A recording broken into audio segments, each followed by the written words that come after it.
Good evening, fellow heretics. Welcome. We are back from a long summer hiatus full of chaos and kids screaming and doing summer camps and everything, but it's all good. We're back, and we have a special guest with us tonight, Mr. Andrew Pledger, who is a survivor from Bob Jones the words are hard sometimes. Bob Jones University. And he is backstage waiting for us. This is going to be a lot of fun. But before we bring him on, let's hold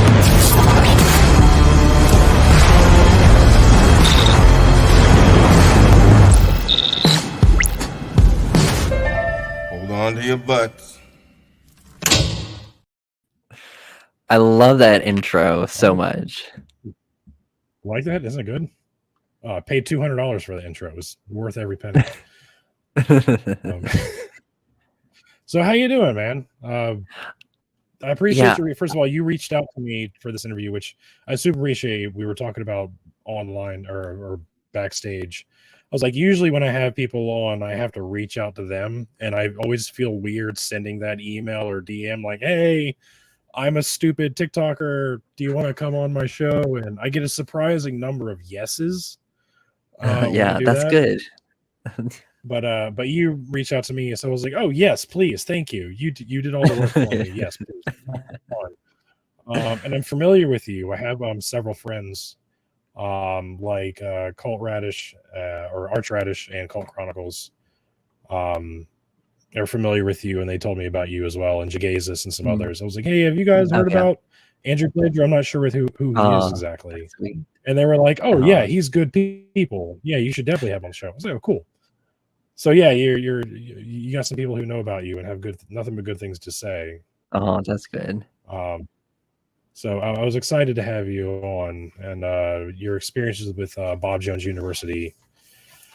Ooh, that school is ripe with every kind of controversy you can imagine. So, but before we get into that, do you want to introduce yourself? Tell everybody where they can find you, and really just start the conversation where you want to, and we'll go from there. Yeah. So for those who do not know me, my name is Andrew Pledger, and I was raised in a Christian cult that was a part of the independent fundamental Baptist movement, and I was homeschooled my entire life, so K through 12, for the purpose of indoctrination using fundamentalist Christian curriculum.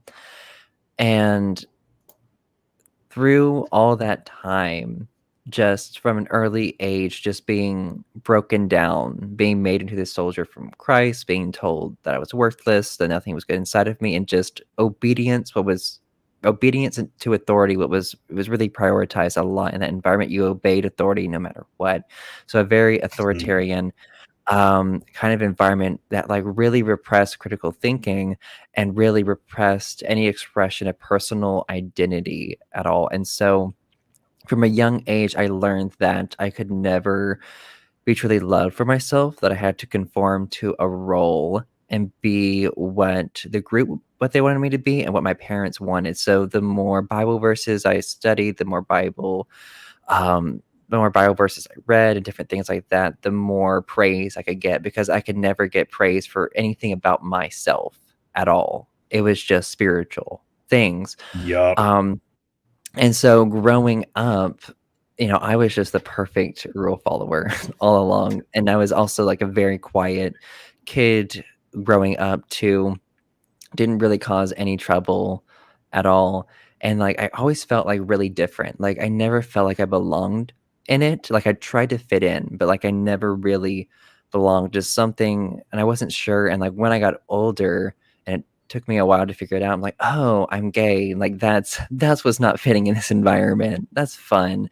And in that environment, being gay was like, it was one of the worst things you could be. You were compared to murderers, you were compared to pedophiles and thieves. So I was like genuinely at that age really scared about that. So I just did the typical, just pray the gay away, all that stuff, and just repressed it, and was dealing with a lot of what I didn't know at the time was religious trauma from my childhood and trauma from my parents, who were very authoritarian and used corporal punishment a lot. So I was a very obedient child because I did not want to get hit. And I don't think now. So I was very obedient. And there was always a spoon in a cup in the kitchen, always reminding me that they could grab that at any second and hit me with it. So I was always very, very obedient, trying to be as perfect as possible. So every aspect of my life was controlled by my parents and then in the group that we grew up in. And I don't know if anyone has been on your show that has talked about the independent fundamental Baptist movement, but it's just this sect or movement that is really focused on strict rules, strict gender roles, literal interpretation of the Bible. They're really known for their King James Version only stance. All other versions of the Bible are influenced by Satan and are false. They're known for their very hateful preaching. Like, it's really hateful, very, very authoritarian leaders in these environments. So that's just kind of like a quick overview, I guess, of that movement. But as I got older, I struggled with depression a lot. And in that environment, that's a spiritual issue. You need to pray more. You need to read the Bible more. And I did all the things that I was always told. the solution. Oh, God, it's like it's so ridiculous. Instead of go to therapy, go to your doctor. It's pray more, read your Bible more. Yeah, and like therapy and psychology, like I heard that openly, like told in the pulpit and in Sunday school classes, don't go to therapy, don't go to a psychologist. Those are disciplines of the devil. You don't entertain those. That will open a doorway to spiritual demonic possession if you do that. Yeah. Yeah, familiar with that song. So there was just so much control. And like there's also in that environment, in the IFB, there's a demand of isolation or really separation from anyone who believes differently, even if they're Christian. If they disagree about the KJV, oh, sorry, no, don't associate with them. So like differing on anything, you do not associate or be around or get close to those people. Like, you can give them a track and tell them they're going to hell or whatever, but don't be friends with them. Don't socialize. Don't get comfortable in that they might corrupt you. So that strong us versus them mentality that's seen so often in cultic groups. But as I got older and struggled with my mental health, I had so much shame. They put so much on you. I'm like, I am the problem. Something's wrong with me. I'm spiritually inferior, or I'm being attacked by Satan. Just so much shame, just so burdened. And just from a young age, and also being taught that I need to constantly witness because I could be the reason someone burns in hell for eternity. So there's a lot of weight that is put on children at such a young age in that environment. And at one point, like, I think eventually, like, I found a book on spiritual abuse, and like, I had never heard the term spiritual abuse. I'm like, okay, like, spirituality is always good. There's nothing bad about spirituality. It was always put in a positive light. So for me, that started to make me realize, okay, maybe these people are causing harm. And some people might hear that and say, oh, well, isn't that kind of obvious? And in that environment, like, you're so indoctrinated to not question what they're telling you, or not. You're really, if you have negative feelings about what they are telling you, that's Satan, and you need to get rid of that. So again, kind of like that thought or that mind control that happens. So it takes a lot to get out of that. People who've never been a part of that might think, oh yeah, it's kind of obvious that they're toxic if they're telling you you're worthless, there's nothing good inside of you, you're deserving to burn in hell. But when that's all you've known and you're told that, oh, this is God's truth, like, that makes it so hard to question that. So I knew at 17 that I wanted to get out of fundamentalism, but it's all I knew. And I really wanted to go to college, and my parents would only support me if I went to a fundamentalist Christian college. And that really limited my options, because a lot of these fundamentalist colleges, their sole purpose is to put you in the ministry. And I didn't want to be in the ministry. I knew at that point, I don't want to like spread this message or spread this around the world or whatever. Oh, no. And so before you even went there, you were like, I was like, I don't know. Yeah, no worries. And like, thankfully, I did not have that pressure from my parents to go in the ministry, which is actually really surprising in that environment. And the reason for that was my dad, he was a pastor an IFB pastor before I was born. They both attended Hyles Anderson College, which is a part of I think it was the largest church, largest IFB church in America, First Baptist of Hammond, which was run by the infamous Jack Hyles, he was the leading figure in the independent fundamental Baptist movement. I'm sure there's so many hateful sermons you can just find on YouTube of him and that school, and he had his own scandals, and there's a lot that went down at that college. You could have a whole podcast, whole podcast about Hyles Anderson. You totally could. In that church. Just go on Bob Jones University Wikipedia, spend 10 minutes. That's all it'll take you to read the entire Wikipedia page. It's just ripe with just and then sketchy things. Yeah, and then Bob Jones, that was the college that I ended up at, which I didn't know it existed. Like, I had heard of Bob Jones the person. My pastor would quote him a lot. I think his most famous quote is like, "Do right until the star falls, until the stars fall," which Bob Jones University itself did not do that. I did not follow that quote at all. I don't think. But yeah, I had a friend real quick. A friend of mine, I mentioned him earlier, Arch Radish. Yes. He I was telling him about this interview, and he was like, "Hey, look up Bob Jones's sermon on Easter in the year 1960." Mm-hmm. And I did, and the title of the sermon was "Segregation, Is It Biblical?" And you can guess what side he was arguing. He was like, "Yeah, segregation is." I was like, "Wow." Yeah. Bob Jones University, its roots are in white supremacy. Bob Jones Sr., he had connections to the KKK.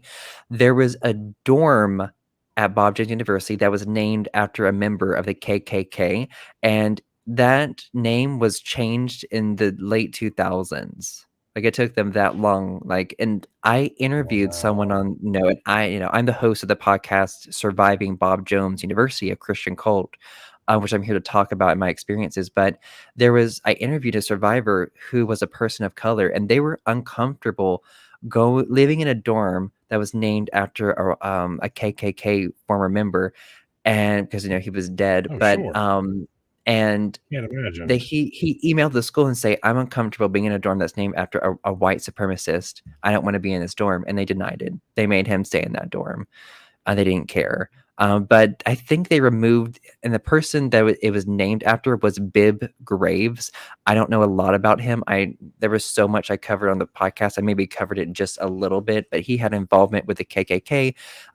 Bob Jones Sr. knew him pretty well. So, and like, I'm excited because there is someone who is working on a book. Her name is Camille Lewis. She's on the podcast, and she's announced this already online, so that's why I'm saying it. She's working on a book that is covering Bob Jones's history of white supremacy. Like, she's basically like an historian and an archivist, and she's also a religious scholar. So I'm excited. I don't know when that book's coming out, but I'm so excited because she's like the first person to really like deep dive into it. But yeah, so I ended up at Bob. Sorry, didn't BJU just get rid of the ban against interracial marriage in another thing, the early 2000s? It was 2000 that they lifted their ban on interracial dating and marriage. Yes, yeah, dude. And the only reason that happened was, it is crazy, and like the only reason it happened was because of George W. Bush. That's the only reason it happened. He was visiting campus. I do remember hearing about that. And he visited it, and then again, like Bob Jones and politics, like they're so intertwined. And he visited, and it put a spotlight on the school, and people realized, oh my gosh, there is a Christian school in the year 2000 that is banning interracial dating and marriage. And so that caused a lot of public pressure, and it made Bob Jones, I mean, they were awful. It was awful that they had that. It made them look terrible. So Bob Jones III, he went on Larry King Live, which is it's a complete shit show. You can watch it online. He made the situation, I think, so much worse.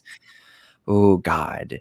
And because he basically said, we are lifting the ban because it's causing such an upset.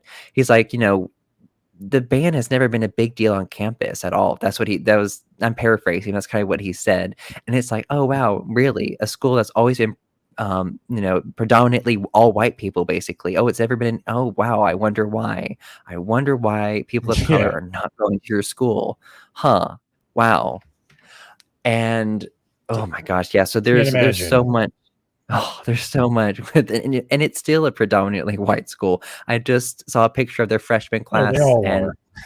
yeah. My school was too, like 99%. Yeah. And like, yeah, and that's the thing with fundamentalism that I think not as many people talk about. Like, yes, they wanted to separate from people who didn't believe, but they also wanted to separate, really segregate. They want to segregate. And that's why a lot of these Christian schools exist, segregation, and a lot of these Christian schools that are also attached to churches. And I think that's something a lot of people don't talk about. And that's something that is covered a bit in the Surviving Bob Jones University podcast. And so, yeah, so I ended up at Bob Jones University because it was accredited. It was the only accredited fundamentalist school that I could find. And because at that point, I knew that I wanted a degree that was worth something, and I wanted to take the degree and really use it to get out of that environment, because I knew that if I went to, like, my parents, they wanted me to go to Pensacola Christian College, which, oh my God, someone could do a whole podcast on that. That is in Pensacola, Oh, yeah. Florida. They Yeah.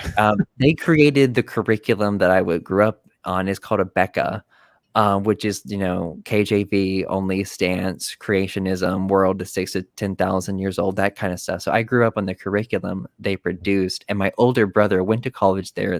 He loved it, and then now he's a youth pastor in the IFB. That's fun.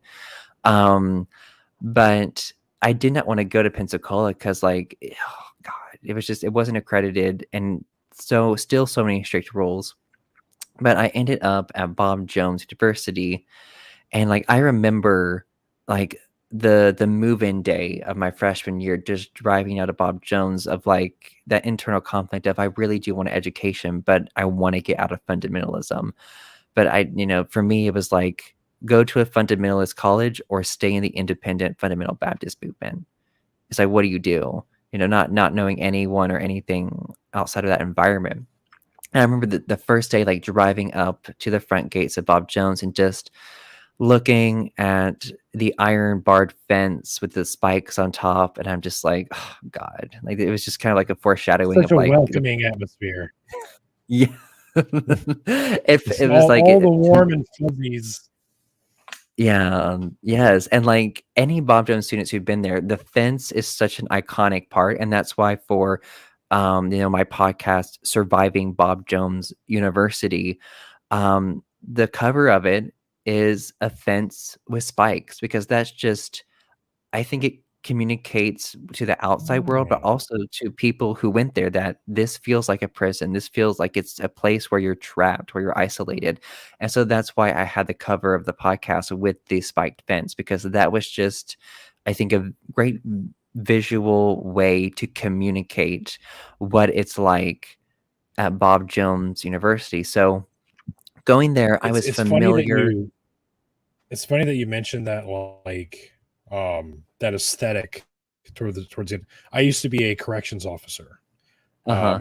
And that's one thing that prisons, like, aim for, is, especially not so much modern prisons, but in, like, the 1980s, 70s, before, they would have, like, these big gates and big, Mhm. like, pillars and this huge archway. And so that was the idea, was that when you go there, you realize that you're fucked, you're done, Mm, like, yeah. that's it, this is your home now, you're not getting out, you're there forever. It was a Mm, psychological, like, the yeah. architecture was designed Mhm. to have that psychological effect on you.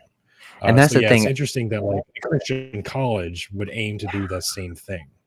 And yeah, that is interesting, because someone asked me, "Have you read anything by Foucault?" And I was like, "No." And he's this, basically, like, a philosopher, or maybe I'm trying to remember his other title, but he basically, I guess you would maybe say some sociology, but he started really exploring different structures in society and how they are structured to control you. So he studied prisons, he studied hospitals and different things. And this was talked about on my podcast. It's called, I think, the Panopticon. The way some prisons are structured in like a circle where there's a guard in the middle, and all the prisoners like quarters are like facing this middle, so that like you feel like you're always being watched, but you don't know if you're actually being watched, and so you're kind of like self-monitoring. And that's what it was like at Bob Jones University, is you always felt like you were being watched. And I remember getting there, and Bob Jones University, they have their own lingo, their own language in a way. And one of the first words of that lingo, or what I learned, was Boge, which these were people that they loved following the rules, and they would snitch on anyone who didn't follow the rules. So it was this culture of, oh my gosh, like I have to keep quiet. There are people that will snitch, and I have to constantly self-monitor. But going there, it's number one, you are forced to live on campus. If you're between the ages of 18 and 22 and you're coming there from out of state, you are forced to live on the campus. And like, this is a thing with cults, like they control where you live. And I was researching other colleges. I'm like, okay, do other colleges force students to do this? And usually at most colleges, they maybe will force you the freshman year, but after that, you can choose to live in an apartment or somewhere off campus. But if you came to that school from out of state and you're between the ages of 18 and 22, you were forced to live in their dormitories. There were no other options. And in every single dormitory, there was a hierarchical leadership that existed where you were always watched. And so, you couldn't even go back to your own dorm room to really feel safe. Like someone could knock on the door, come in, or maybe see something that you're not allowed to do. And, they controlled so much information, like the music you listened to, the books you had, the movies you could watch. When I started going there, all streaming services were blocked. There was no way to do it on their Wi-Fi. And of course, like internet access is monitored. And I do like a really freaky experience that happened during that time. Was I was called to someone's office. I got an email over concerns over my internet activity. And I was really careful about what I did on the internet, because I knew I got one of those calls. Go ahead. Yeah, where they could monitor that. And so I remember going down into this person's office so scared. So scared. And I was like, what? I didn't know what I did. And the thing is, like, when you get into trouble at Bob Jones, they never tell you what it's for at first. They'll make small talk with you, like act like it's a really nice casual thing, be friendly. And then they're like, do you know what you're in here for? And you're sitting there, and I remember him asking this, and I was like, oh my God, like I can think of a million things. I've broken so many rules, but like I was like, I know that they want me to snitch on myself and trip me up. And I just played it instead. I'm like, I have no idea why I'm here. And he's like, yeah, we got an alert of a notification on your phone. And like that's when I kind of freaked out, because I'm like, I knew they could see browser history, but I'm like, they could be alerted of notifications on my phone. And anyways, what happened was, it was a dating app that I got an alert from. And thank goodness it was not Grindr, because I would have been done. It thankfully was like, I think it was Bumble. So that was safe. That was safer. And it was funny because then this person's like, oh, we got an alert about a dating app. And I was like, oh, I'm not on any dating apps. Like, I don't know. And then once I said that, I'm like, they obviously know, Andrew, you idiot. Like, oh my God. And so once I lied, then he's like, oh yeah, like there's no rule against dating apps. And then now I'm thinking, well, I can't just tell him that I lied to him about that, because I'll get into trouble for that. And so basically, Hindsight, I made up man. Should have just been like, I was on a dating app. What the fuck of it? And like, I was so scared. I know. And like, I was so scared because number one, I wasn't even allowed to be there as a gay person. I was in the closet. And then number two, like they demonize like any kind of like romantic relationships at all. Like guys and girls could not hug each other. They couldn't have any physical contact. And I think the only Yeah. exception to that was like if you were taking a picture at artist series, which artist series, this was like a monthly required like concert or like theater or a play they would put on to like they would say we want to expose you to culture, and they would put on these different fine art events, and that was required. And that event, everyone would always take pictures, you know, in the lobby or outside as a friend group, because usually people would either go on dates or go as a friend group, and you would get pictures. And they would make an exception of, oh yeah, for artist series you can do side hugs and get pictures, but that's all. So that was the exception to physical touch between opposite genders. Now when it came to same-sex relationships, of course that's not allowed at all. Like if you're found out about that, you are kicked out. Or if you're found out to be queer, you will be put into counseling.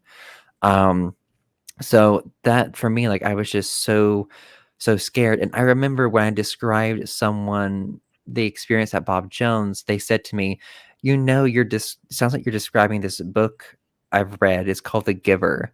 And it's this fictional book about this high control community where they try to make the perfect world. But the price of that is controlling everyone and everything, deciding what everyone needs to do, not allowing certain emotions, and just controlling every aspect of your life. And you know, I recently read the book. I had seen the movie a long time ago, but I read the book and I was like, oh my God, like this is so much. Sounds like the movie Equilibrium. Oh my gosh. Okay. I don't think I've seen that. It's with a Christian Bale. It's one of his earlier films. It's based off of a book, and the premise is you take a serum that eliminates emotion, and society is like hyper controlled. So you have these people that like missed a dose or something, so they start feeling emotions again, and so there's like this whole underground society that like collects artwork and literature that have been banned. It's very Orwellian. And, it's very fun fight scenes. If you ever get the chance, I recommend it. Got you. Yeah, I need to look into that. But yeah, so like it was just I was surrounded by so many people at Bob Jones University, but I felt so isolated. I felt so alone. Like I was so afraid to tell people I'm unhappy here, because if you were unhappy at Bob Jones, that meant, oh, you're not a real Christian. And in that environment, difference equals danger. They try to get rid of anything or anyone that seemed different, that didn't go with their formula. Like that school, the whole purpose of that school is to really break you down and build you back up into what they want you to be. They want you to get rid of any sense of individuality or sense of self and give you this identity. And I've talked with other people who've gotten out, and it's like, they're like, I've interacted with some BJU people, and like they're so robotic. Like it kind of scares me to be around some of these people. It's just really creepy. Just they just take your humanity away from you. Really, and like that was something I been. Yeah, we were talking a little bit backstage about how like you're forced in my school. You had to go to chapel 5 days a week. 5 days a week. 1 hour right before lunch began, and you were only allowed a certain amount of skips. And we had like people who had committed like legit crimes, like stealing laptops, for example. Those people would get slapped with a fine. But if you skipped chapel too many times, you were kicked out completely. You're gone.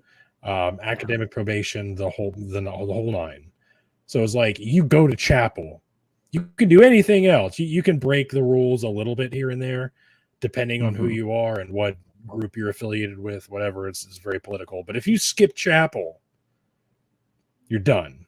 So like that's where they like force feed you Jesus every single day. And not only do you have to go to chapel 5 days a week, you're expected to be a member of a church that is outside of the campus. So you also have to go to church on Sunday. So Saturday is your only day. You don't have to go and be force-fed Jesus. That's like your Sabbath. like your non-Christian Sabbath. You can take the day off on Saturday. Every other day, they're going to shove Jesus down your throat, and you're going to like it, or you're going to get punished. Yeah, and like Yeah, that like was a big part. That was a big part of Bob Jones is they would always keep you so busy with these activities, these required religious activities. And that's the thing with cults. They always try to keep you as busy as possible. They don't want you to have that time alone to think for yourself. And I think these environments can really cause people to be so afraid of being alone with their thoughts, honestly. And part of like again, we had chapel at Bob Jones, of course. We had it 4 days a week, and then the 5th day it was still chapel, but it was a part of a society. So society, that was something else you're required to do. It was basically the Christian version of a fraternity or sorority, but it's not fun or cool at all. Really. Oh, we had those. It was called like elective chapel. Elective chapel. Right, it was like a interesting. smaller group you could go and do like a different Bible study that was kept in this like dorm room or something similar. Okay. Yeah. The interesting thing with societies is, we would have that every single Friday. It was basically like a small chapel, and like the only difference was we would have some game, maybe the last 5 minutes of it. They were usually dumb games that they would play. And a thing with society is that they had like society sports you can get involved with and play with. And like for me, when I was there, I was like, okay, if I'm not required to do something, I'm not going to do it. Because I barely have any time to myself anyways. And like, we're college students a lot of us working to pay and, doing homework, going to classes, all these things. But yeah, chapel, we had that 4 days a week. It was required. And if you skip, they would know. When I was there, we had, I think it was required seating, and then they had like cameras or something that would detect if you were there or not. And then eventually so it we had changed. We had a key fob we had to scan every time we walked in the door. Yeah, so that did change when I was there, and like it would have been nice if we could have like scanned it easily, but like they would scan our cards with like very few people, like one person I think per exit. So we would be standing in line trying to leave chapel to go to lunch, and like they're having to like this person has to like find the person's barcode. Oh, click. Oh, not working. Why isn't it working? Oh, click. And it would just take so long. And I'm like, part of me was like, just go back to the required with the key fobs too, man. It was nuts. This long ass line, and you're like, I gotta go eat. I got class. Can we? Yeah. They're like, oh, sucks to be you. Guess you're standing in line until we figure this out. Yeah, it was just so frustrating. Artificial problem that doesn't need to be there, but they're like, and they just wanted that control. Yeah, and so one of like the things about Bob Jones that like really stood out to me in the beginning was in chapel, we were required to say this creed every single chapel in unison as a student body of like over 2,500 students. And I remember the first time we did it, like, we all just stand up and they would put the creed on the screen and we would all say it in unison. And I looked around and like just chills just went throughout all of me. And I wasn't sure like why exactly I didn't have the label, but it just didn't feel right to me. Just the level, I guess, of conformity was so uncomfortable to me. And everyone said it in such a zombie like state, and everyone like they had like almost the same expression, this like solemn look, saying this in this like trance like state. And I was like, oh my god, like this is really, really creepy. But I couldn't know what they're doing. Oh my god. So I was like, I can't say that. And like the president at the time when I was there, Steve Pettit, he's not the president anymore, but I remember him telling a story. He was like, he's like, I saw one student who did not say the creed and I followed them and I asked them, why didn't you say the creed? So like, him using that as an example of, oh, we'll notice when you don't say the creed. We'll notice when you don't conform. And so there's that fear if I don't say this, someone's going to follow me. Someone's going to ask me again, like that difference, that not conforming. And like the creed is such a big part of Bob Jones University. I put it into the intro of my podcast, Surviving Bob Jones University. I put it in every single one like it's like I didn't do the whole thing because it's a minute long, and I'm like, people don't want to listen to this for 1 minute, but it's like 15 seconds of the creed of this people saying it in this monotone voice, because like it's a big, I feel like, cult moment at the school of doing this or saying this thing in unison as a group, and like you're required to believe this without question. And if you didn't, you're not supposed to be at this school. And I even, after I left, talking to former students that were, they're still Christians, I'm like, did y'all actually agree with everything in that creed? And they're like, no, we did not. We did not agree with everything in that creed. But yeah, it was just interesting to me to see that, to hear that from people who consider themselves Christians still, but like didn't conform to all the fundamentals of Christianity. So for me, being in this environment, I was like, okay, just do what you've been doing your whole life. Play the role that they want you to play. Follow the rules like you've always been doing your whole life. But like, it took a toll on me. It had been for so long, and my mental health was just deteriorating so much. And like, being in the closet at that school, like it's not fun being at a Christian school where you're not allowed to exist as a gay person at all. And going to that school, like I felt so unsafe, and I was really afraid for my safety. And I thought, okay, if no one notices me, no one will bother me. I will be fine. Just stay as small. So can we get into that real quick a little bit?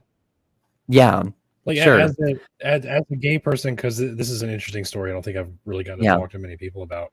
As a gay person in college, is that something you like actively tried to suppress? Like, did you try to make your voice sound more masculine, or did you try to hang out with girls more than guys? Like, what were your like methods of like throwing off the radar? I'm just curious. And like it's really sad of how far. Yes, I did try to change all those things: the way I walked, the way I talked, the clothes I wore, all these different things I tried.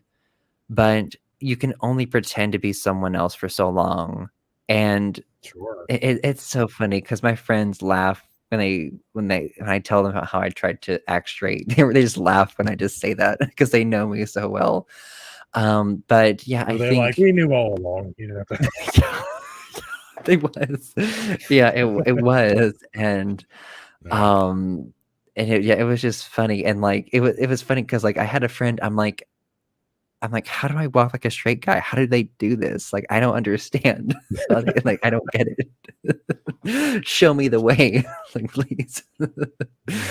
Oh my God. Cause like, that's the one thing people would say. They're like, yeah, I noticed you for your walk. And I'm like, oh, okay, whatever.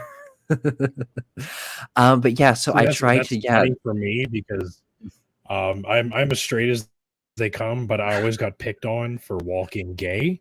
Really? Because I walk very upright. Yeah, I walk very upright, and I have like a kind of a big ass. Like my lower back like arches a little bit more than normal, and I walk very upright. So some people be like, you walk like a soldier, and some people are like, you walk like you're gay. And I'm like, oh, I don't know what that means. I don't know how to change that. I'm sorry. I just like, it shouldn't matter. Oh my God. Yeah, I don't understand. Like, I'm not gay, but whatever. I don't know how to fix that. Sorry, you're gonna have to deal with it.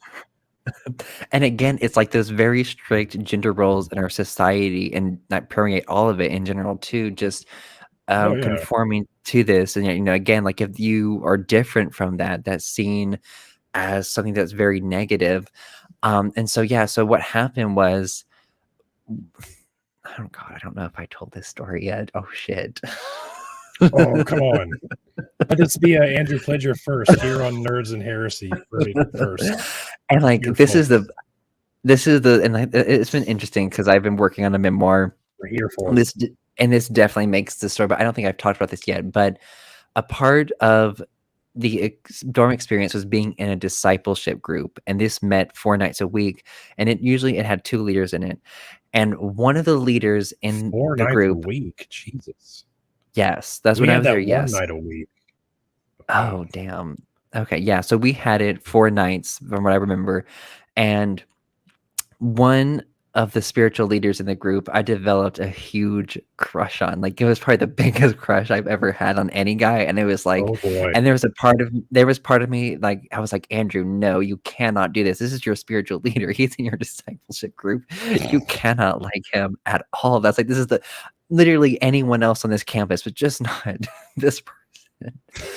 And so basically I'm like, just don't like interact with him that much, just as minimal, and just ignore him. And it was a I can't believe I'm telling the story. One night we had I thought we had discipleship group, and I go into the room that we were supposed to go to, because we would alternate between rooms, because the leaders, there was a discipleship group leader and then assistant discipleship group leader, and the assistant discipleship group leader, that was the one that I had a crush on, and we were doing it in his room one night. And so I was, gonna go in his room. The guys were already at the door, and then I walk in and I see that he's changing in front of everyone, and I really didn't look that long. It was very fast, but I was like, I was just kind of surprised. I was like, oh. And then like as I like turned to go away, he noticed that I had been like looking at him, and so we made eye contact for a split second as I like was basically starting to look away and like walking away from the door. And I was just like, oh shit, like that split second we made eye contact, that was just I don't know what he thought about The that. hottest thing ever, right? And so I was like, oh my. shit. And so what I think happened after that was, I feel like maybe he told other guys, or maybe other guys had already suspected that I was gay. And so after that happened, this guy came in my I think it was like the next day, and he knocked on the door. He's like, hey Andrew, and he came in and he had a banana in his pants, and it was like sticking all the way out, like he was like, I was like, oh God. I was like, please don't. He was like, do you notice anything? I was like, oh, please just fuck off. Like, don't. And so then after that, like that was kind of funny at first. I was like, okay, whatever. But then it did start to get really serious. And there was a group of guys on my dorm floor that would follow me around and basically harass me. And they would just do this every single week. And it just really took a toll. And like, it wasn't funny anymore. It was just like really the harassment. And really, like looking back, I'm like, okay, like some of that is considered hate crimes, I think, really. And I couldn't tell anyone that I was being followed around, being harassed, being called names, because I would have been the one that would have gotten in trouble. They would have pulled me aside and been like, why do they think you're gay, Andrew? Are you not masculine enough? Do we need to make you more masculine? So I knew that I would be the one that would be in counseling or get in trouble. So I didn't say anything. So again, being a gay person there, to avoid that harassment, I would watch these guys. I would figure out their schedule. Where were they at what time? What classes did they have? Where did they walk when they left their class? And I watched. And then I learned, okay, I'm just going to avoid all of those paths. So I just had to redirect my whole life to avoid these people. And it'd be funny because every once in a while I would see them and be like, hey Andrew, we haven't seen you in so long. Where have you been? Like really, like, that kind of sarcastic, like avoiding your finance. And so I know, and I was just like, oh, I'm like, God, no. And that was the thing, that they lived on my dorm floor. They lived a few doors down from me. So, I could only avoid them so much. And I think the worst thing that happened was one of them knocked on my door one day, and like I didn't answer it, and he's like, I know you're fucking in there. And then I just didn't answer, and then he yelled to everyone on the floor, a gay boy lives in this dorm room. And I'm like, oh shit, you just yelled this to every single person on this floor. And that was just like, I was just so like mortified and just by that, because of really my own safety in the school, and then worried about, oh my God, what if a leader hears him say this? Like, are they gonna be like, oh, who lives in this room, blah blah blah. So yeah, so that was just took a big toll on my mental health. So yeah, trying to stay as small and unnoticed as possible didn't really work out. And like my mental health really deteriorated because I was so alone. There were people I talked to, but I didn't have any friends. Like my freshman year, I didn't have friends. Again, I talked to people, but like I couldn't be real with them.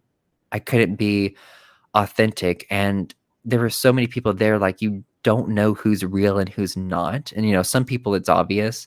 But I was like, I can't tell if this person, like, if they're a Boge, if they buy into this, if they follow the rules and they love it, and they're gonna snitch on me if I communicate anything differently. So it really took a toll. I was so isolated.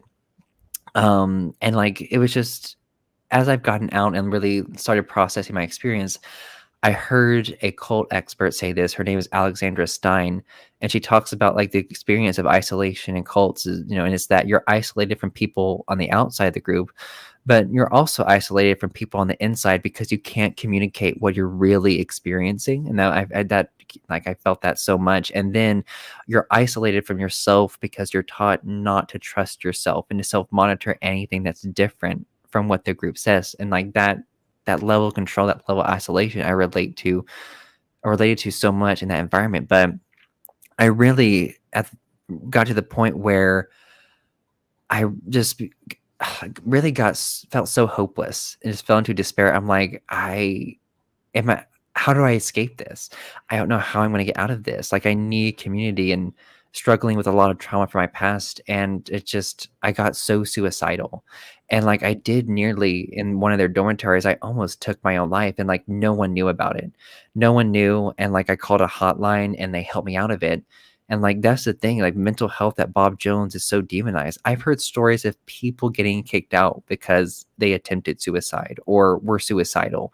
So I was afraid of getting in trouble for being suicidal and struggling with mental health.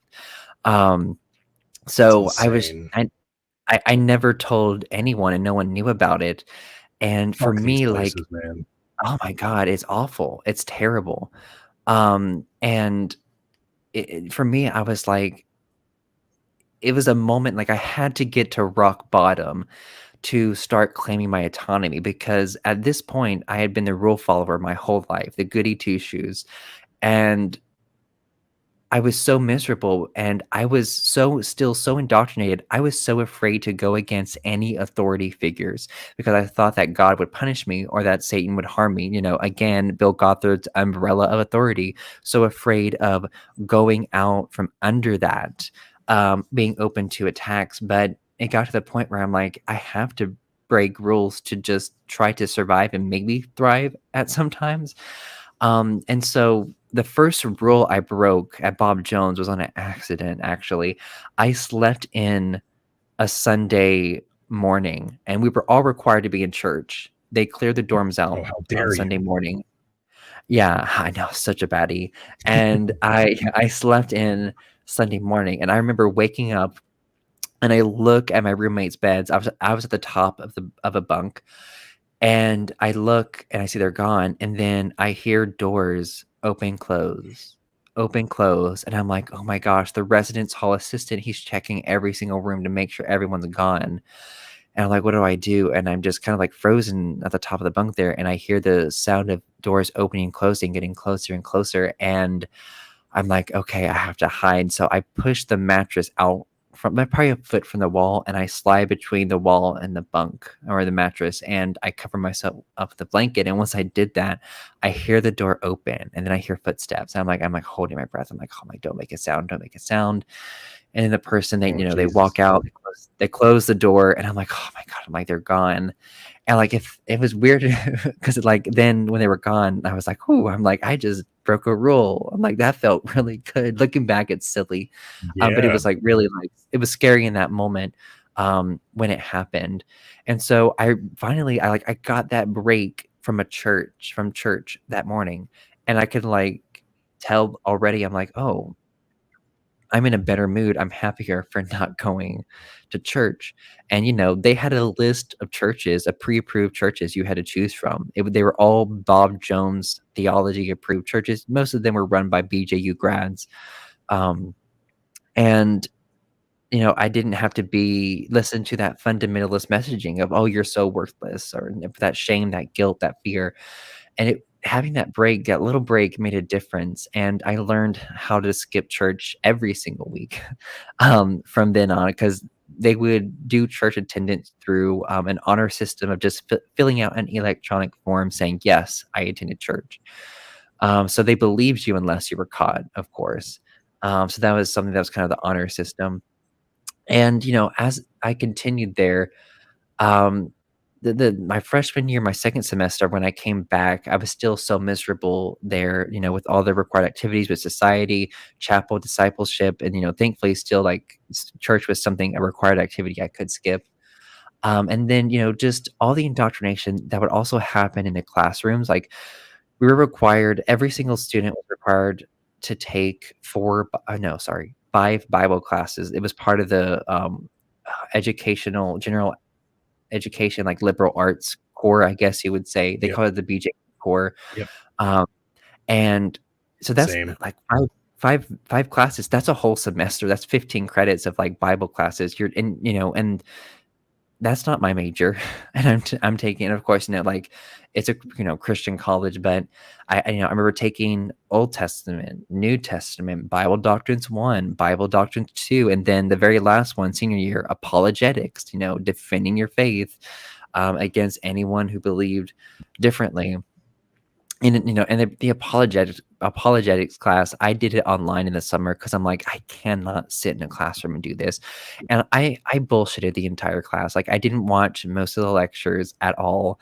I didn't do any research for my paper, and I still got an A on it.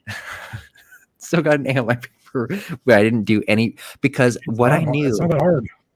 It's not. And like what I knew, Ricky, was that, oh my gosh, if I just play to all of their points, they will give me an A. If I agree with what they want me to believe, they will give me an A. Yep. If I have good grammar, good punctuation, and I agree with their theology, then yeah, I'm approved. And I was right. That's what happened.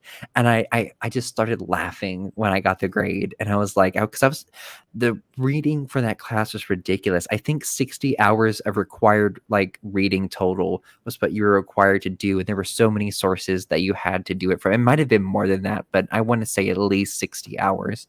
And I didn't do any of that. Because again, like I was done with it at that point. But as I continued going to this school, I realized what I was missing at that school was community. I really needed community. And so I couldn't find it there. So I started to explore the outside world for the first time, which I was so scared of. I was always taught that the outside world was just an evil, awful place, that there was no love or compassion, and that the only true people that had love were us, the fundamentalists. We were right. We had the Holy Spirit. We had God.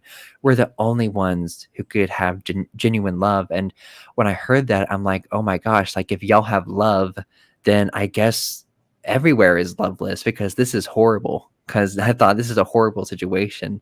But I started to explore the outside world, and I ended up meeting a family at a progressive church. And really what happened was I told them about my situation. Oh, yes, we do all need community. It is such a human thing. And Yep. once I told them about my situation, they're like, oh, well, we live literally across the street from Bob Jones University. We can come and pick you up and take you to this church every weekend. Going to that church, that progressive liberal church, it was the first time that I felt love and that I felt safe in a church, which is really sad. That was the first time that I experienced that in my college years. And once I got to know this family, they gave me a key to their house, and I could go off campus and go to their house. And thankfully, I was always careful, because another thing I forgot to mention was I was followed twice off campus by staff. They have a reputation of following students off campus if you're suspected. And apparently I was suspect. Really? Maybe it was because yeah. Yes. Mm-hmm. Oh, I'd have fucking Yes. punched So, somebody. But yeah. sorry. Yeah, so I was followed twice, and like the second time I was followed, this person confronted me about it. But like it was my resident hall assistant, and what would happen was I started leaving campus so much because I couldn't stand the atmosphere. And that was the thing. You could leave the campus during the day and not tell anyone. You couldn't, be in a car with the opposite gender or be alone with someone of the opposite gender. And if you were going to go alone, you had to go alone. But if you're going to be in a group, you could be in a group. But I would walk off so much because I couldn't take it. And this is an experience for me and so many other students, is that when you leave the campus, it's like a weight that is lifted off your shoulders. And when you go back on campus, and I talk to students, they're like, I would have panic attacks when I would just literally like pass through the gates. It would just start. And it was because this environment where it was so controlled and you always knew you were being watched and just so afraid. And again, like that feeling of like isolation. But this person I would go to a local park that was like half a mile from the school. I would go to it so much because I'm like, oh my God, like I just whenever I would have any kind of free time, I would take that to go to the park to be away from all of it and just not worry about being watched. And then this happened at night. And I think what made them suspicious was I was also walking off campus at night. Maybe they thought I was like getting drugs or something, or I don't know, breaking the rules somewhere. But when I came back and this guy, he's like, oh, I saw you in the woods, walking in the dark woods. And I was like, what the, and you know, that what he meant was I saw you in the park. Because the entrance of this park was very poor lit. And it was just like, it just looked like an abyss of dark woods. But once you actually got in there were lights farther in the park. But I was like, oh my gosh, he saw me. He's talking to me about seeing me walking through these woods. And I was surprised because I'm like, the area is so dark. I walked 30 minutes to get here. Like, how were you at that place exactly? And then you got back before me. So for me, I'm like, this person fault. They knew I was going to be there. They waited. They watched, seeing what I was It's like, doing. why the fuck are you following me at night in the woods? That's weird as shit. Why? Why would you do that? I couldn't believe that person even said that. I'm like, I was like, really, like when he said that, like chills went throughout all of me. I'm like, what in the world? Like, that's not the best way to frame that. And they think they have the authority to do that shit. Like they think they're supposed to do that. Oh my God. That's fucking weird. Yeah. And so when I got back, I was like, okay, well, the place that was my safe place now that's run. So when I would go to that family's house, I would make damn sure that I was not followed. And there were some areas where there was an area when I went to their neighborhood, I would cut through these woods that had a path. I would run through these woods, through this path to make sure that like no one could catch up with me or no one could see me. And because I'm like, if they know like where I'm going in this neighborhood, then, you know, I'm toast. Like, no. So long story short, I was there for 3.5 years. I was at Bob Jones University, 3.5 years, this high control environment where you're constantly kept busy, constantly being watched, even being followed at times, and literally just being indoctrinated through all these levels of controlling you. And then for me, being a gay person at this school made it so much harder, experiencing harassment, just toxic fundamentalist teachings. It was my senior year that well, actually, I'll talk a little bit about my junior year, but my junior year, long story short, I just had another mental health crisis because it just took such a toll on me. And I ended up meeting with a biblical counselor because there were no therapists there. It was only biblical counselors, and basically just told everything to this person. And I risked getting kicked out for coming out of the closet to this person with a high position of authority. And this person just blamed me for everything. They just told me, "Oh, you're just paying for your sins." They didn't they didn't act like me being harassed or being followed around was wrong. No, it was me paying for my sin. So they didn't care about anything that I had gone through. Yeah, so it was all on me. So for me, coming into that meeting, already feeling like very suicidal, and this person knowing that, they decide, oh, I'm going to tell this person you're paying for your sins for everything you've gone through. I'm just like, oh, like that moment, like it was horrible. It was re-traumatizing. And that was like the last straw for me. I was like, fuck this. And you know, and that person told me, he's like, yeah, I don't think you're a Christian, so I'm not going to meet with you anymore. I can't meet with you. But he's like, you know, he's like, I think there's a chance that you could get saved and we could really help you. And he's like, you know, you have a clean record. You haven't gotten into trouble, you know, because I didn't get caught. But he's like, just stay. We'll see. But again, like he knew I was struggling with mental health, and he said, I can't meet with you anymore. And biblical counselors are taught that, to not meet with people who don't believe what they believe. So here I did, like I told this person everything, and then and I was surprised that he didn't care. And I think it was because, like, again, like they didn't have any issues with me at all. And probably after that, they probably did have someone that kept an eye on me. I wouldn't be surprised. I don't know if that's true or not. But after that experience, I was just really caught off guard and really emotionally manipulated in a chapel service, and just broke down because I was so used to being beaten down through their hateful messaging. And this is what happens in these environments. They really mirror narcissistic relationships, because every once in a while they'll love bomb, or they'll throw in this really loving sermon. And I needed love so desperately. And there was this one sermon that was so loving, and it felt so overpowering. And, I perceived that as the Holy Spirit. But after that service, I realized I was emotionally manipulated. That was not genuine at all. Oh yeah. And but Again, once they know what they're doing in those moments. they know exactly what they're doing. And so, but when I came to that realization, though, I had already texted his counselor, "Oh, I'm saved. Jesus, or the Holy Spirit is inside of me."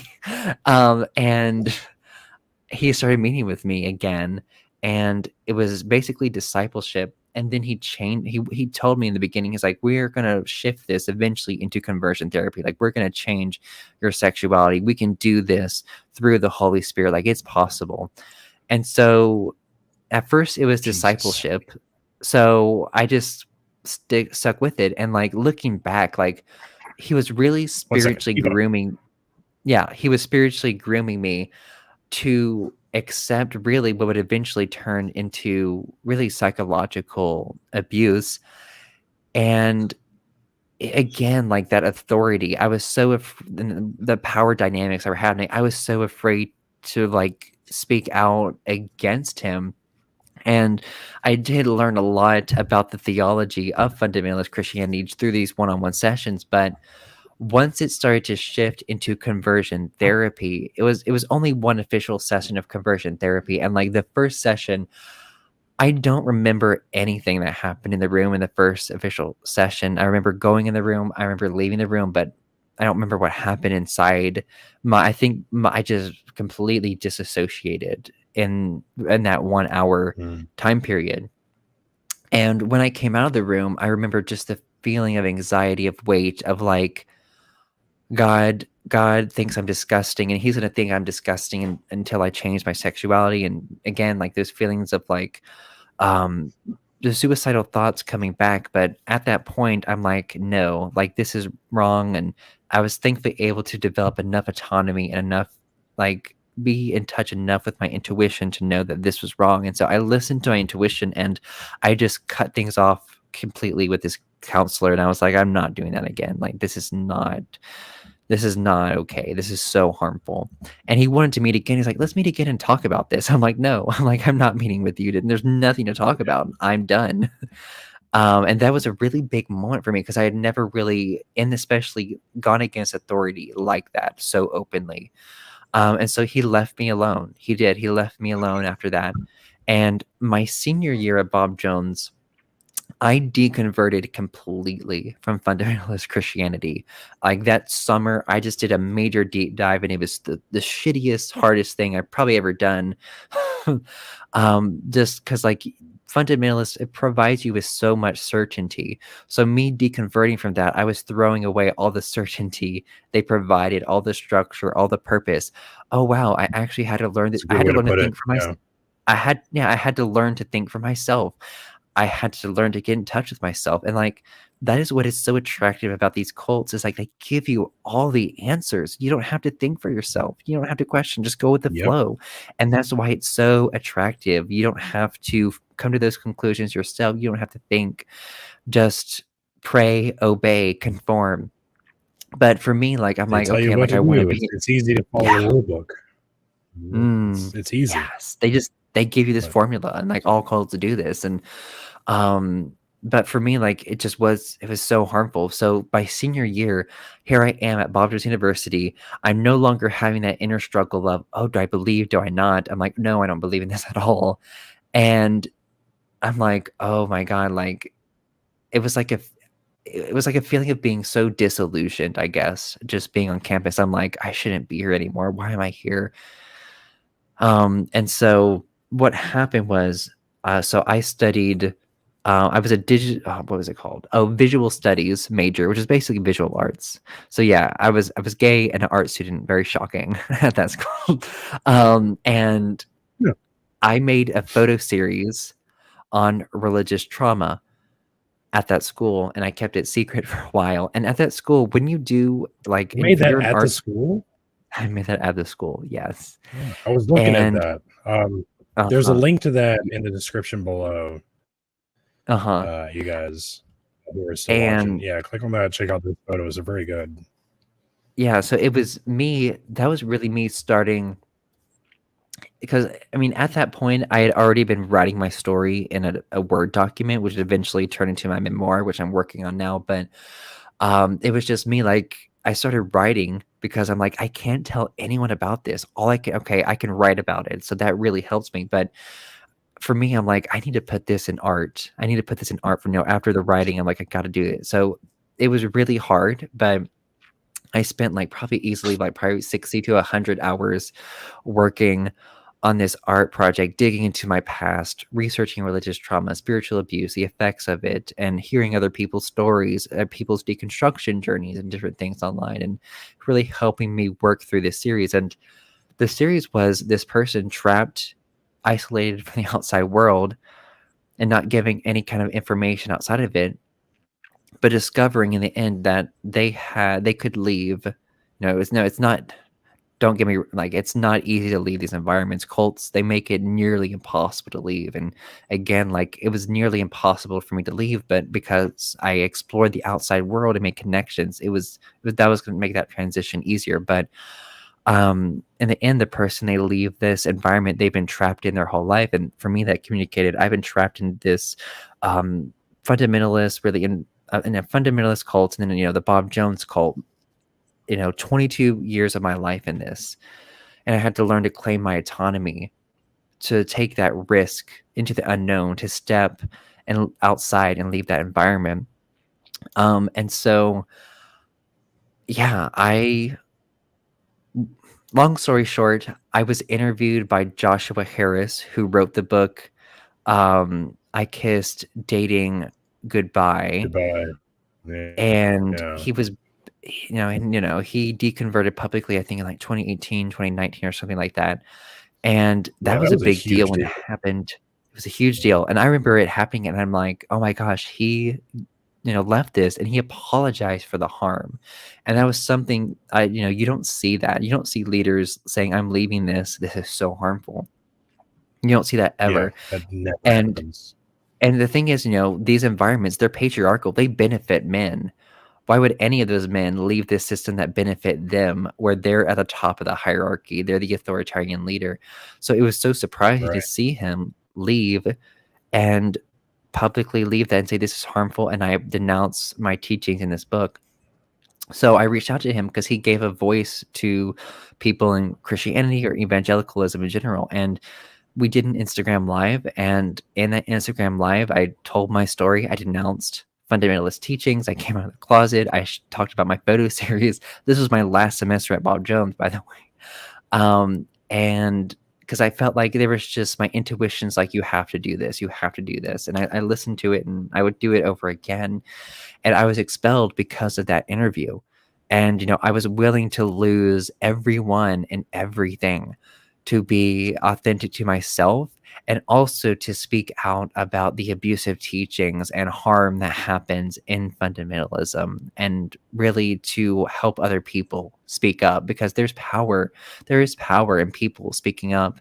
And that's what got me expelled. That was January of 2022. And after that, it's like, all right, got to rebuild my entire life. And so for the past almost 2 years now, I finished college. For people who are curious, yes, I ended up finishing college. I transferred, so fuck you, BJU. And I've been doing BJU social was media. like, for all its like faults, it was like legitimately accredited. Yes, Right. So you were able to I transfer those yes. credits to another college.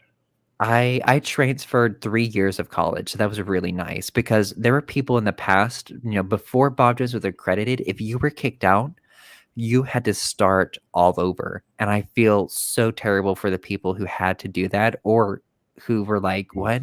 I'm not going to redo, because like there would be times where I heard stories that there would be people that would be kicked out senior year, and like, oh my gosh, it was all gone.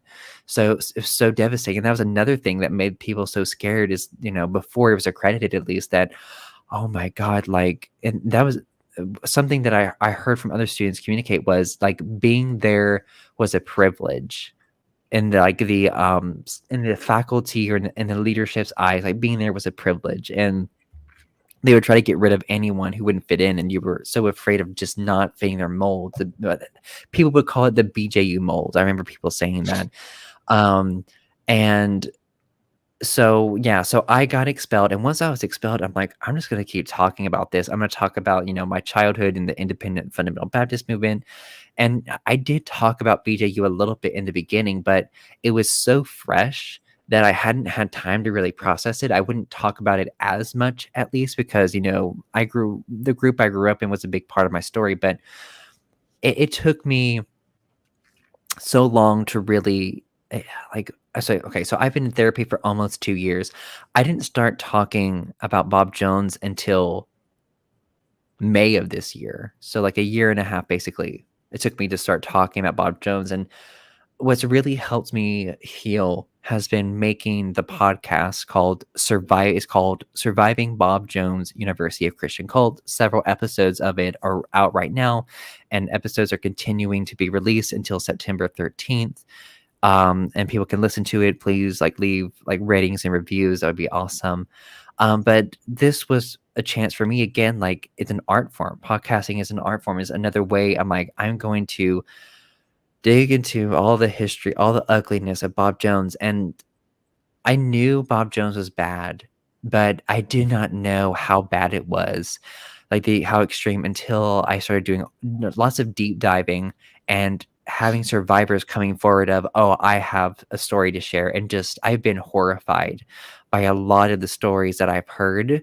And as people continue coming forward, I just became more and more motivated. I'm like, I cannot wait to create this podcast and expose this university and pull back the curtain on all these things that have happened behind the closed gates of Bob Jones University, because people have been waiting for this for a long, long time. And I'm so honored to be able to really start a movement of Bob Jones survivors coming forward and talking, because I've had so many people come forward and be like, oh my gosh, and the Surviving Bob Jones University podcast, it's a limited series. I'm done with it. But I've decided that I'm going to continue, do another podcast that's regular, that's just Bob Jones related, because I have so many people in my DMs that are just spilling out so much to me for the first time. And I'm like, okay, there's more that needs to be exposed. And what also needs to be exposed is all the Bob Jones University churches, hundreds, thousands of them, that are all across the US. And when I watched the Shining Happy People documentary about the IBLP, when you watch these stories, you relate with your own experience. All I thought about was, oh my gosh, Bob Jones is doing the same thing. They're putting out all their different churches or different schools. When I say that, they're putting their Bob Jones grads into all these institutions all across the United States, all across the world, as missionaries, spreading this ideology, influencing politics. And politics is something else we dig into the podcast, but the podcast Surviving so Bob much. Jones, it's so much. The podcast, it's going to end up being how many? I think 18-ish 18 full episodes. Try to cover the totality of Bob Jones University, and I've tried the best that I could to do it. And I've gotten feedback from someone who's been archiving Bob Jones for decades, or Andrew. And and they helped me. They helped me with research. I'm like, I need to cover this the best I can. Where do I start? And so, yes, a religious scholar helped me with this project. I give her credit whenever I can, because she's done incredible work. Her name is Camille Lewis. She's on the podcast. But she's been archiving. She has her own blog called What BJU, and she's been archiving for decades, a couple of decades, how there's all the awful things that just Bob Jones wouldn't want you to know about, that they would want to cover up. And a big part of Bob Jones is the sexual abuse cover up that happened. That's a whole Yeah, that was a other big one thing which too. that's something I cover a lot in the podcast, and where there's an an organization called Grace, which stands for Godly Response to Abuse in the Christian Environment. They investigated Bob Jones, and they released over a 300-page report and the point of the investigation was, how does Bob Jones handle sexual abuse claims? And really, it was like they mishandled them. They mishandled so And they're a many. Christian organization, right? Who did this investigation? Yes. They did. A Christian organization, an outside Christian organization called Grace, investigated them, and the And they're like, report is yeah, this damning. weird shit happened here. And something I decided to do was I wanted to read the whole report on an episode, but it's 300 pages. So I highlighted the report and I read parts of the report for an hour and a half in an episode, because I'm like, there were parts I'm like, people need to hear this, because I didn't want to trust that people would go and read it themselves. I'm like, I'm going to read the most like things I'm going to highlight just so people know. And there are names that are named in that document. And I'm like, okay, this is public information. I'm naming names that are in this document. I'm just going to read what's here, what's available. They can't come after me if I'm reading what's publicly available, what's true. Yep. And so there are names that are named throughout the podcast of abusive leaders that are still at Bob Jones University. And they still haven't gotten rid of them. So I'm excited for the podcast to come out, and it's awesome because an article just came out in the Greenville News that featured me and other survivors about Bob Jones. And Bob Jones, they controlled Greenville News for so long, but thankfully their control over Greenville has lessened a lot.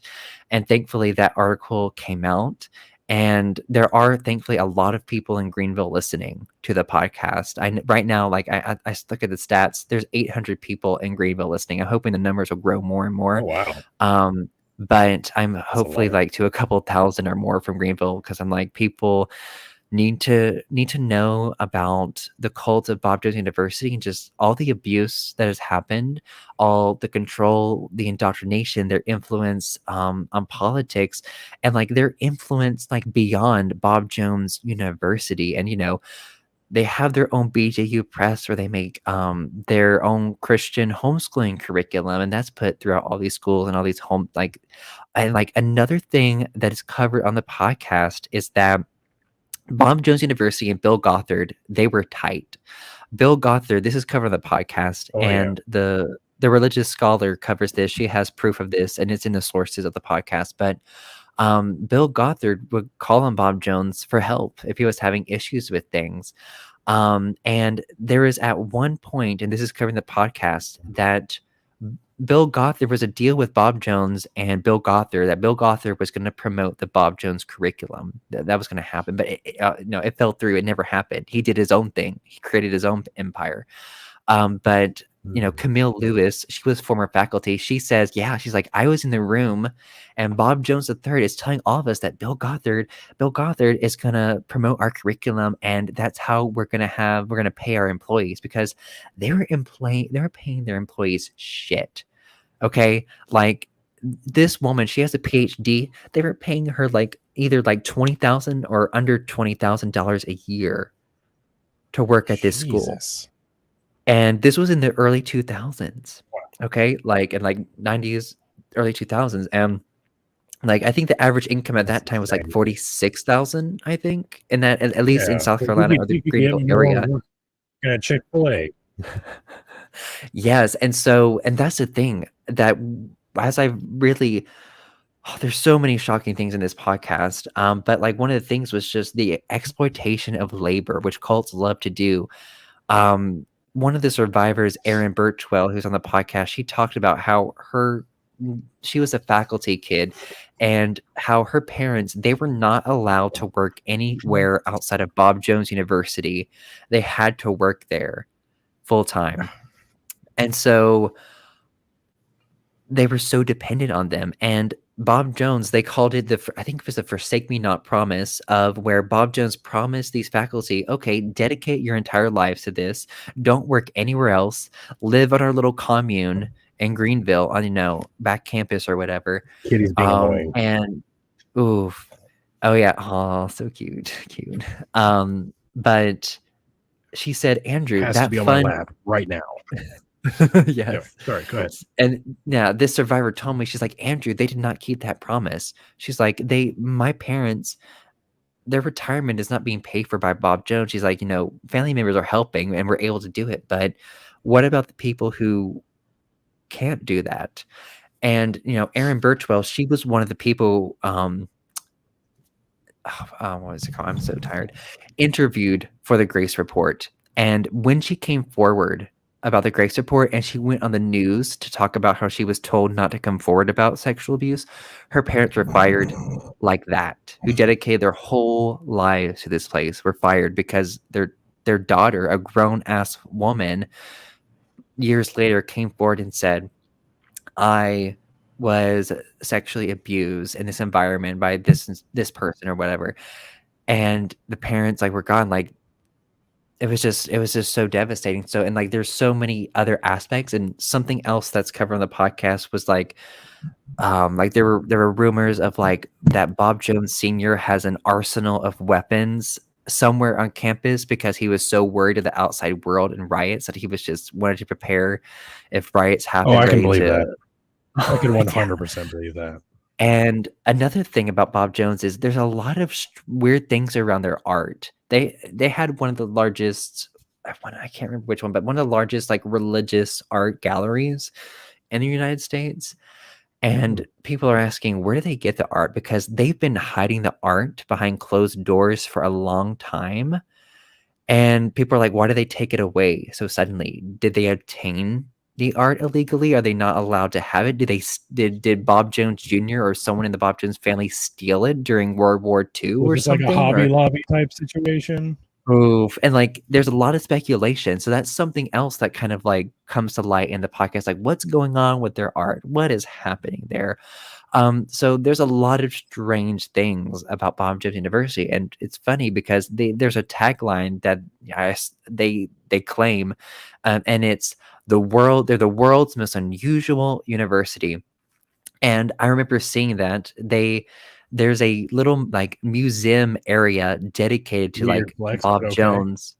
Yeah, they have a museum dedicated to their history in the area of their library, a room with all the Bob Jones memorabilia, of everything, walking you through all of very cult moment there with Who do you think you are, Dolly Parton? Fuck off. Yeah, so they had their own museum with and I mean, when I say museum, it was just a big room with all these different displays and different things and timeline. It was really well put together, but it was a very very grandiose, very narcissistic. And so I remember seeing that, the world's most unusual universe. That's interesting. So there were just so many weird things, so many sinister things about Bob Jones that I mean, a lot of people are going to hear for the first time in the Surviving Bob Jones University podcast. But yeah, I'm grateful, so grateful to have gotten out of that environment and have been on the other side and being a voice for other survivors, to expose this institution of just absolute control, this cult, and really help other survivors to continue to speak up. That's awesome. Well, I am very glad that is happening because it's not just BJU, it's also IBLP, it's also every other cult throughout the country. People are becoming more and more bold and comfortable being outspoken about some of the things they saw and heard and experienced and witnessed, and they're blowing it up. And the leaders in those organizations are fucking in full panic mode, and it's glorious to be. I love it so goddamn much. Yeah, it's awesome. So yeah, I'm very excited. The next 5-10 years are going to be wild, and I can't wait to see it. All right, so I'm going to wrap things up there. I think we're at a good spot. I am trying very hard not to. I'm very sleepy. I am too. I'm sorry. What time zone are you in?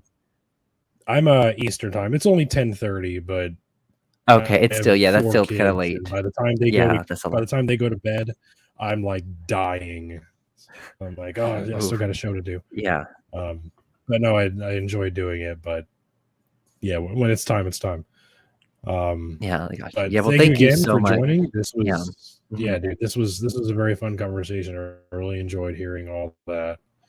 And I look forward to seeing what you got going on in the future. By the Yeah, way, thank you. where can everybody find you? Yeah. Yeah, so people can find me on Instagram, TikTok. I'm gonna probably get off Twitter soon, but I'm on Threads now, Yeah, right. and Facebook. I do a little YouTube, not as much, but those are the places people can find me. Just search Andrew Pledger, and of course, the Surviving Bob Jones University podcast is out now, and I think that the link is in the description if people want to listen to that. It's a hard listen. It's a hard, but it exposes a lot about the university, and it really does a lot of education on cults. And another thing I forgot to mention was I had 2 cult experts come on the show, and they had a lot of great insights about Bob Jones. So I'm excited for people to hear that soon. That's interesting. All right, but yeah, you are correct. The links to everything are in the description below if anyone cares to explore those issues more.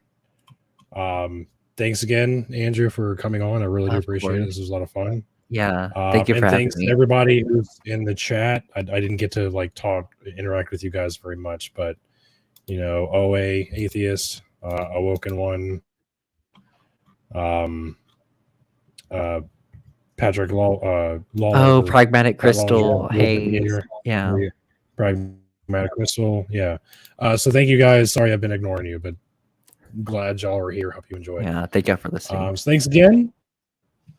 Stay tuned for whatever I decide to do in the near future. I do have some fun things planned. Nothing set in stone yet, but if I can manage what I'm planning, it will be pretty dope, and you might want to pay attention. Yeah. So thanks again, everyone, and y'all have a great night. Wait, hold on. I'm supposed to play an outro. Wait, nothing but professionalism here.